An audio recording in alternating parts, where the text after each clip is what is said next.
16 massive, cleanly severed right hands unearth a chilling forensic deduction in ancient Egypt. A blood-soaked economy trading live amputations for gold. As the surface world devolved into a meat grinder of power, 70,000 refugees were forced to descend into the abyss, constructing a dark, subterranean bunker. Yet, psychological manipulation proves even colder than physical destruction. A highly venerated saint's relic is exposed as the severed limb of an exploited laborer. A Polish vampire child is pinned down by an iron padlock, its grave later exhumed to hollow out the skeletal torso. These unsolved phenomena thread together a freezing logic. In the face of absolute disaster lies no bottom line. In 2023, bioarchaeologist Julia Gresky and her team conducted the first micro-osteological analysis on a cache of severed hands unearthed at the Tel El Daba site in Egypt. The pathology report exposed a highly sophisticated anatomical operational sequence. This extensive osteological data indicated that among the 16 right hands analyzed, the executioner's technique entirely ruled out random battlefield mutilation. Every single hand was severed with surgical precision at the microscopic gap between the distal ulna and the radius. The executioners painstakingly stripped away all connecting forearm bone fragments and muscle fibers, leaving a remarkably clean cross-section. 3D reconstruction data confirmed these remains belonged to at least 12 to 18 adult individuals. Bioarchaeological profiling revealed that 11 were combat-age males with extremely high bone density, while residual markers suggested the possible inclusion of one female. The stratigraphy of the burial site demonstrated a highly deliberate spatial arrangement. As the hands were dropped into the load-bearing soil of the pits, they were not dumped like random refuse. They were forcefully positioned palm down, with the finger bones splayed outward in an exaggerated, flattened posture. This highly ritualistic display forms a tight logical loop with the spatial mapping of the excavation site. Between 2011 and 2012, an archaeological team led by Manfred Biatak reconstructed the geographic coordinates of these burial pits while excavating the palace ruins of King Kion from the 15th dynasty Hyksos period. All 4 distinct pits were concentrated in the core public courtyard, directly in front of the throne room. The spatial distribution was calculated down to the single digit. 14 hands were densely packed into 2 large pits in the outer public courtyard, while 2 specific pits, located directly beneath the 4-pillared hall, each held a single, deliberately isolated right hand.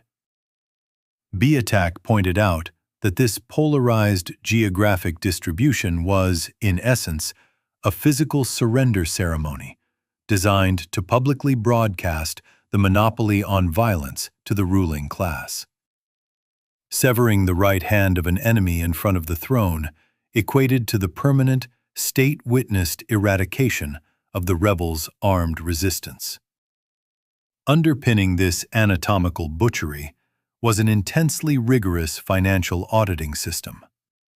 Approximately 80 years after the Avaris burials, during the New Kingdom period, the tomb inscriptions of Ahmose, an ancient Egyptian naval commander, provided physical evidence of how this system operated. The autobiographical text details the strict administrative protocol Ahmose had to follow after severing an enemy's hand during the siege of Avaris. The severed limb could not be disposed of privately. It had to be handed over to a royal herald. The herald would then conduct an on-site verification, inventory, and ledger entry of the heads and severed limbs. Only after the state officially completed this accounting process would the pharaoh issue a top-tier solid gold medal known as the Gold of Valor. This inscribed evidence proves that battlefield slaughter was entirely commodified into a piece rate exchange system, heavily regulated by the state's military apparatus. In-depth forensic examinations revealed an even colder reality behind the execution of this system.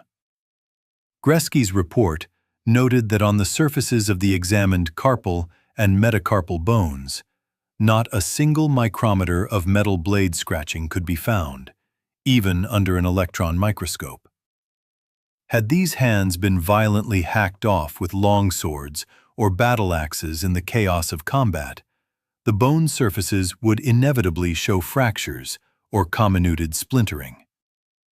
The complete absence of physical blade marks definitively rules out random battlefield decapitation.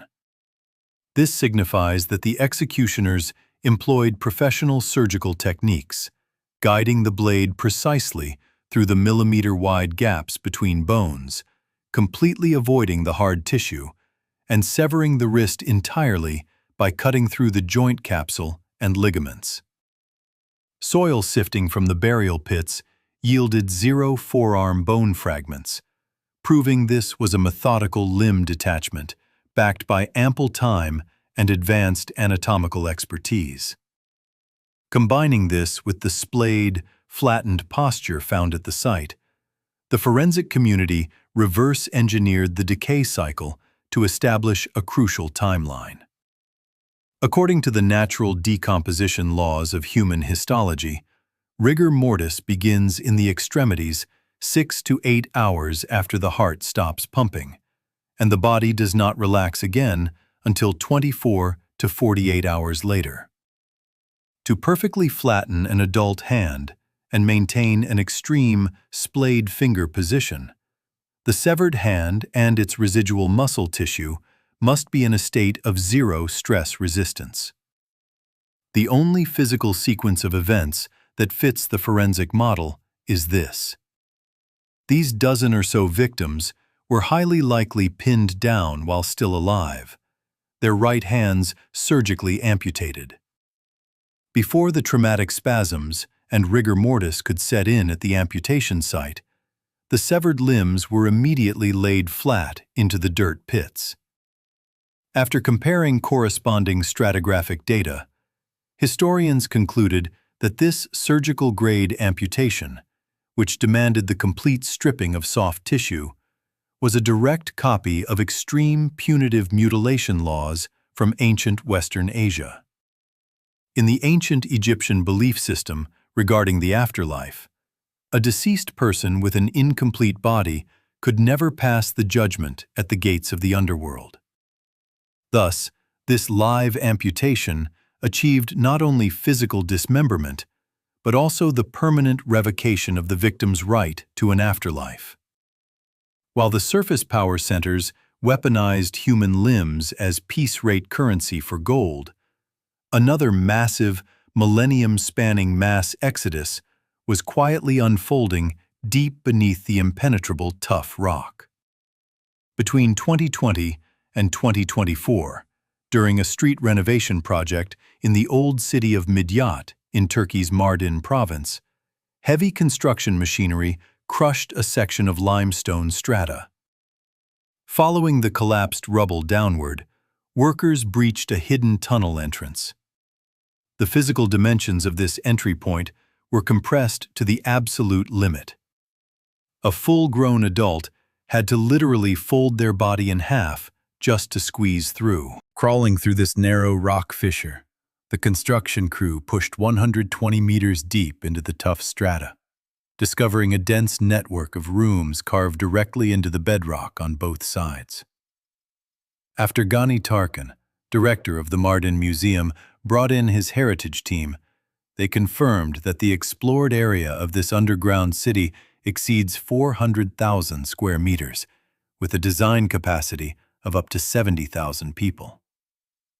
The 49 rooms, water wells, and connecting tunnels recently cleared at massive human cost represent a mere 3% of the total structure. The architectural origins of this subterranean city trace back to the Neo-Assyrian Empire between 883 BC and 859 BC. Relentless wars of conquest across the Mesopotamian plains forced local inhabitants to carve out defensive fortifications spanning 900,000 square meters of underground space. Ancient engineers deliberately engineered the main entrance as a claustrophobic circular shaft, forcing any heavily armored invader to crawl on their hands and knees, allowing defenders in the dark to easily neutralize the breach. Fast forward to the 2nd and 3rd centuries AD, early Christians and Jews, subjected to systematic purges by Roman legions, retreated underground. They connected abandoned mine shafts with natural karst caves, building an air raid network to survive the surface extermination. 70,000 refugees, stripped of their right to exist in the daylight, used iron chisels and stone hammers to engineer deep aquifers, massive cisterns, and vertical grain silos deep within the rock strata. Archaeologists extracted the engineering data that kept this massive system alive directly from the rock face. The refugees surviving in the tunnels constructed large-scale winemaking and pressing facilities. The interior walls were hand-polished to feature wedge-shaped channels with drainage grooves, alongside numerous deep circular holes carved to hold heavy amphorae. The unearthing of countless hand-cranked grindstones, massive piles of butchered animal and plant remains, and interconnected catacombs featuring long corridors proved that these 70,000 people built a self-sustaining, closed-loop ecosystem. Completely cut off from the surface world, they sustained multiple generations in total darkness. In the deepest residential zones, archaeologists sifting through thick layers of ash recovered Roman-era bronze coins, ceramic oil lamps, and massive quantities of human remains. The most direct evidence of survival emerged in the subterranean religious sector. On the walls of a massive rock-hewn hall, researchers cleared away debris to reveal a sharply carved Star of David, identifying the space as a massive underground synagogue. Yet, just down the corridor from this emblem, an early Christian church and a pagan altar stood side by side. Crushed by the existential threat of extinction, populations that violently clashed on the surface abandoned their borders deep underground, building their strongholds shoulder to shoulder.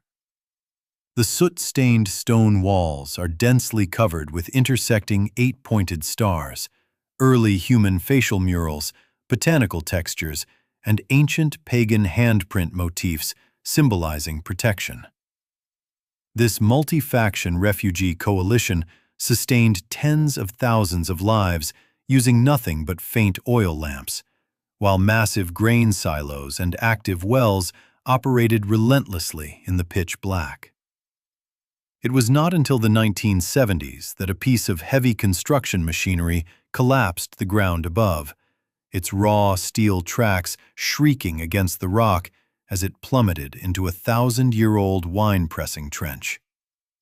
Inside the sterile environment of the paleopathology lab at the University of Bologna, a 7-hour high-resolution CT scan and 3 Tesla MRI analysis completely severed the final link between physical remains and divine faith.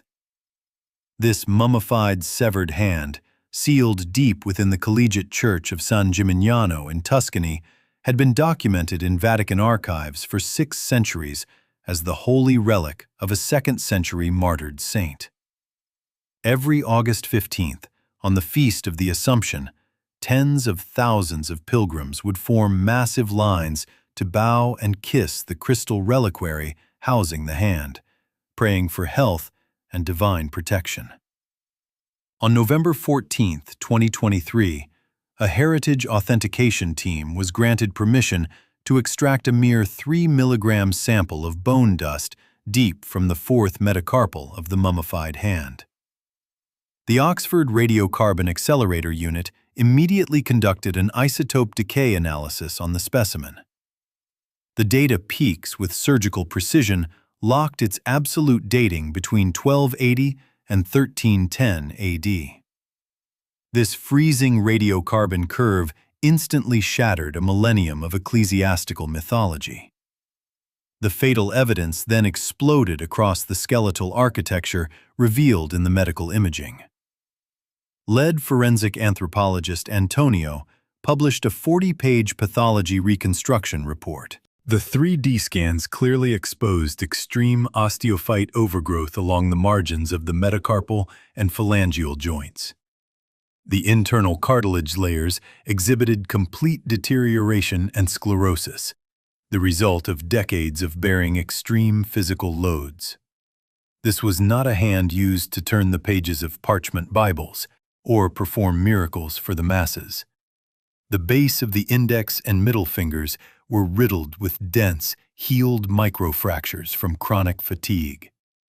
Pathological modeling confirmed that this extreme asymmetrical joint deformity perfectly matched the occupational biomechanics of an early medieval serf who spent decades violently swinging heavy iron sickles and gripping wooden plows in hard, unyielding soil. An even more brutal physical trauma was revealed at the cross-section of the radius and ulna, where forensics discovered a perfectly smooth, V-shaped cut. The fracture direction of the trabecular bone and the stress surface proved this fatal wound was inflicted instantaneously by a heavy, downward chop from a bladed weapon. This lower-class farmer, who had labored his entire life, had his right hand violently hacked off by an executioner while still possessing vital signs. The so-called immortal miracle encasing the severed limb deteriorated into cheap slaughterhouse butchery under chemical spectrum analysis. MRI imaging revealed heavy traces of quicklime and coarse salt permeating the cortical bone, a crude, low-grade desiccation and embalming technique typical of the mass plague pits during the Black Death. A recently declassified, moth-eaten 14th-century parchment from the Vatican's secret archives finally tore the lid off this financial fraud built on the mutilated remains of the underclass. In 1348, as the Black Death ravaged the Italian peninsula, the original holy relic venerated by the Church was incinerated in a fire sparked by a riot of starving peasants. To maintain the massive influx of penitential donations drawn by the Church's status as a holy pilgrimage site, the presiding abbot, Lorenzo, secretly instructed his confidants to pay local grave robbers 15 silver florins. Under the cover of darkness, they exhumed the freshly executed corpse of an overworked farmer from an unmarked mass grave outside the city's execution grounds.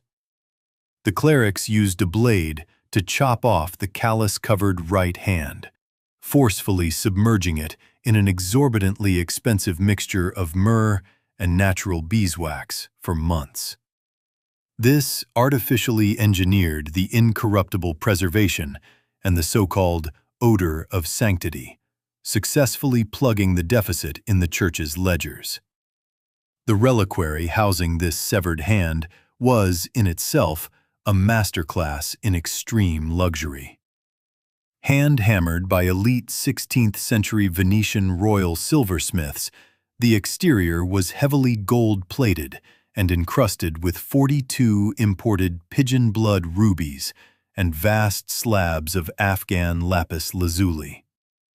Yet, when chemists from the Brera Fine Arts Academy in Milan used microscopic instruments to extract epidermal samples from the mummy's hand, the gas chromatography mass spectrometry detected chemical residues of coarse, low-grade wool fibers lodged in the dermal depressions, the clothing material of the absolute lowest caste of medieval society. Using a microscalpel, researchers scraped less than 0.1 grams of blackened, carbonized scabbing from deep beneath the fingernails of the thumb and index finger. Microscopic elemental comparisons delivered the most devastating conclusion of all. The scabs contained incredibly high concentrations of nitrates, alongside microfossil parasite eggs endemic to the intestinal tracts of ruminant livestock. In life, the owner of this hand spent every day in freezing, damp livestock pens, using his bare hands to clear mud mixed with cow dung. In death, he was forcefully dressed in a velvet crimson sleeve, subjected to the devout worship of feudal lords and faithful pilgrims for over 6 centuries. While the religious centers of southern Europe were running sophisticated capital operations using the dismembered corpses of the lower class, the marginalized communities on the plains of Eastern Europe were manifesting their fear of death into spectacularly brutal physical suppression. In August 2023, an archaeological team from Nicolaus Copernicus University in Poland, led by Professor Dariusz Poliński, excavated an incredibly disturbing grave in a 17th-century quarantine cemetery near the village of Pien. The stratigraphy exposed the remains of a child, aged between 5 and 7, whose burial space was engineered as a strict, multi-tiered defense mechanism against demonic forces. During the initial burial, the executors forcefully positioned the body face down. Archaeological reports point out that this posture, which violated every religious norm for the peaceful rest of the dead, was the core physical defense against vampiric reanimation in Slavic folklore. By reversing the spatial orientation of the deceased, the villagers attempted to ensure that if this child, viewed as a source of catastrophe, woke up in a dreaded undead state, it could only gnaw desperately downward into the dirt. It would dig deeper into the earth, permanently stripped of the ability to claw its way back to the surface. The final step of the burial was even colder. The executors clamped a custom-made, heavy triangular iron padlock directly beneath the child's left ankle. Metallurgical analysis of unearthed artifacts from the era shows that raw iron was believed to sever supernatural energy channels in Eastern European superstitions. This heavy lock was not just a symbolic termination of the life cycle. It was the ultimate restraint utilizing sheer gravity. Should the corpse mutate and attempt to stand, this anchor-like iron lock would pin the dead's soul and flesh firmly into the soil, neutralizing any possibility of it turning over or moving. However, soil stratigraphy scans around the site revealed an even bloodier subsequent desecration. Violent churning in the earth layers clearly indicated that shortly after the child was buried, the grave was subjected to a high-intensity secondary exhumation by locals. At the time, the village of Pien was likely struck by an unexplained string of deaths or a virulent plague. Driven to the brink of absolute panic, the living blamed the catastrophe entirely on the chained underground spirit. The sheer weight of the ankle lock was no longer enough to pacify the villagers' collapsing psychological defenses. Driven by desperation, they dug through the burial soil, violently ripping the child's torso, arms, and skull out of the grave, and subjecting them to total physical obliteration. When the modern archaeological team finally brushed away the heavy dirt, the center of the pit, where an intact torso should have lain, was completely empty. All that remained was the isolated lower half of the leg bone and that rusted iron padlock. This extreme erasure targeted at the upper body proves the villagers had abandoned all reason, escalating from a simple burial to a frenzied, grave-robbing mutilation. Within this abandoned quarantine zone of death, the locked child was not an isolated case. In another pit less than 2 meters away, containing the remains of 3 other children, scientists from the Copernicus University lab extracted a child's jawbone covered in massive, unnatural dark green stains. Spectroscopic analysis of the chemical composition deep within the bone tissue entirely ruled out the hypothesis of natural corrosion from bronze grave goods. The results showed that these green patches contained extremely high concentrations of copper ions, potassium permanganate, and traces of gold. This highly specific chemical signature reconstructed a terrifying scene of the villagers' desperate struggle before the mutilation. Prior to the final dismemberment, the panicked living pried open the jaw of the plague-suspected child and poured massive quantities of a highly toxic copper and gold-laced alchemical exorcism potion down its throat. They attempted to use the severe corrosiveness of heavy metals to incinerate the spirit's host from the inside out.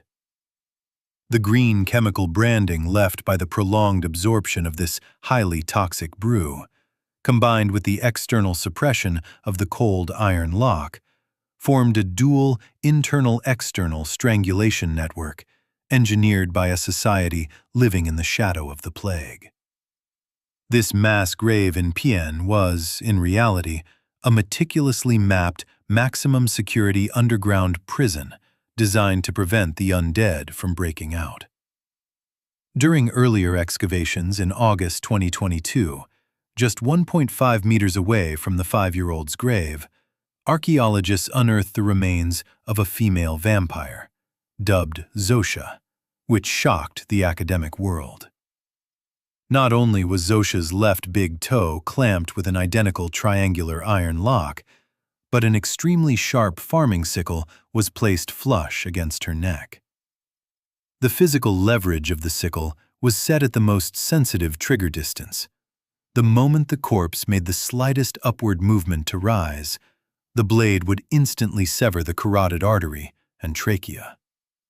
The suffocating face-down posture, the forced ingestion of heavy metal poisons, the multi-pound iron locks clamped to heels, and the sickle guillotines poised to slice throats just 1.5 meters away. These dense physical traps authentically replicate the psychological ruins of medieval humanity facing unknown catastrophes. When the countdown of plague and death hung over their heads, the living, desperate to imprison their own terror, did not hesitate to swing their butcher knives and iron chains at the most vulnerable among them.